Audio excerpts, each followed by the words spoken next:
The Suitcase. Written by Naylor Ballesteros. A strange animal arrived one day, looking dusty, tired, sad, and frightened. He was pulling a big suitcase. Hey, hi there. What's in your suitcase? My suitcase? Well, there's a teacup. A teacup?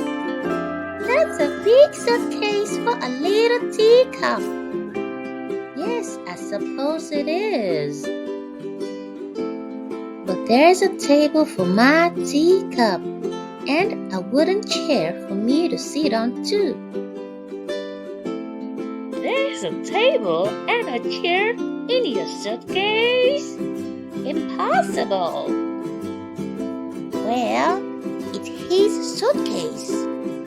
Not a table and chair? Really? Yes.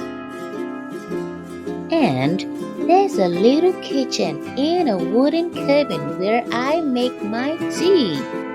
That's my home.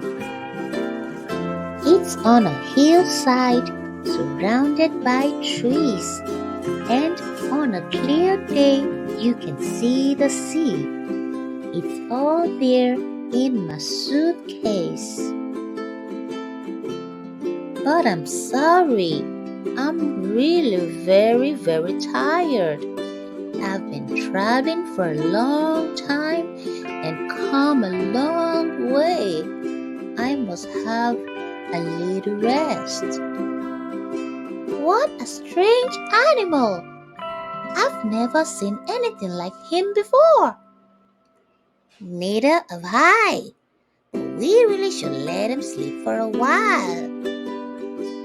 Well, I don't trust him. How do we know he's telling the truth? There's only one way to find out.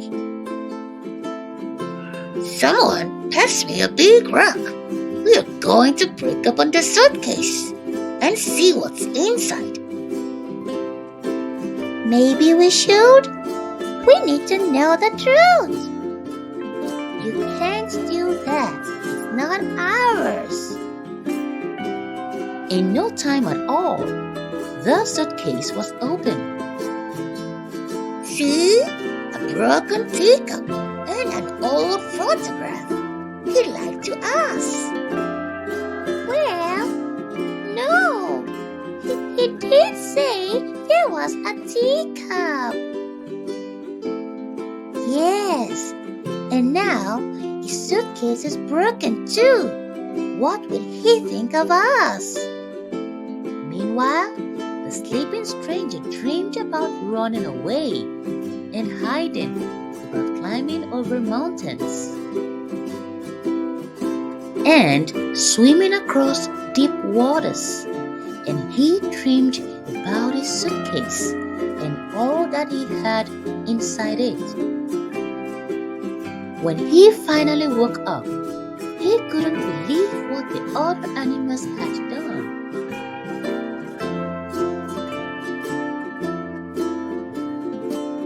I'm sorry I broke your suitcase. We fixed it as best we could. And we've been busy while you were sleeping. We hope you like it. Thank you. It's perfect. There's just one tiny problem. We're going to need more teacups. The end. Thanks for watching. See you in our next video. Bye.